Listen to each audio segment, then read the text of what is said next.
As a Christian, I consider Jesus a prophet, but he's a prophet of the one God. There's not several. As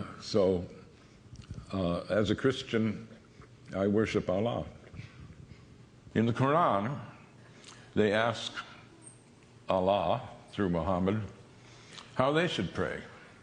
And here's one of many creeds in the Quran. We believe in God and in what was sent down to us and what was sent down to Abraham, Ishmael, Isaac, Jacob, and the 12 tribes, and what was given to Moses, Jesus, and all the prophets by the Lord. We make no distinction between any of them, and we devote ourselves to him in all of them. That's a very inclusive creed.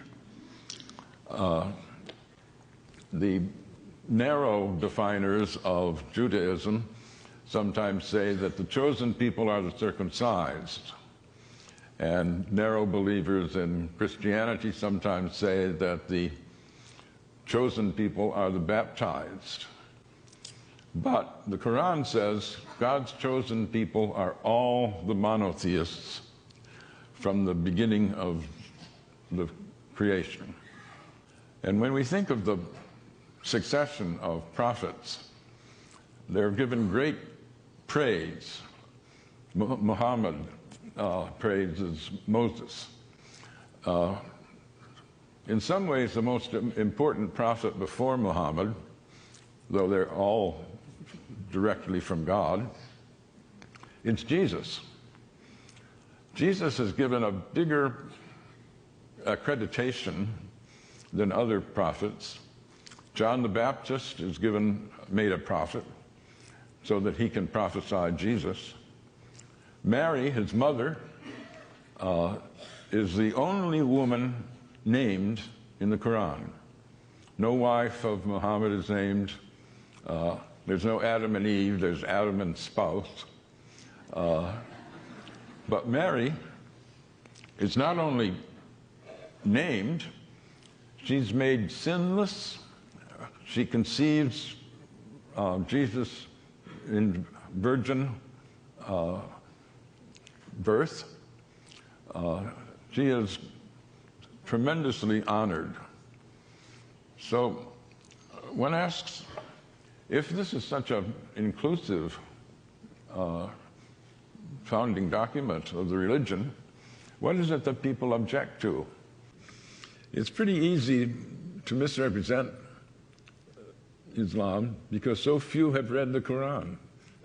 This book I published is a product of my shame. I was embarrassed. After 9/11, I was talking with a group of friends, academic friends, and we were wondering, is this really an Islamic event, the 9/11 attack? And at some point, people asked, well, who here has read the Quran? None of us have. And a friend of mine said, not even you, Gary? I thought you were a student of religion. And I said, yeah, that's the problem. I'm totally ashamed. And so I went and have been trying to repair that stupidity ever since. But I've tried in a lot of venues to ask how many people have read the Quran. Dare I do it now? How many have read the Quran?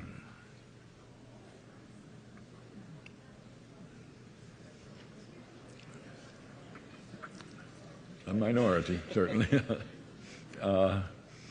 Well, I don't want to shame you, but I do. I think we should all be ashamed. We're throwing our weight around in a world where almost a quarter of the population are Muslims. And not to know, how can you say the Islamic State is a false construct if you don't know what true Islam is. One can only hope that more people will use freedom to do things like read the Quran rather than hate the Muslims.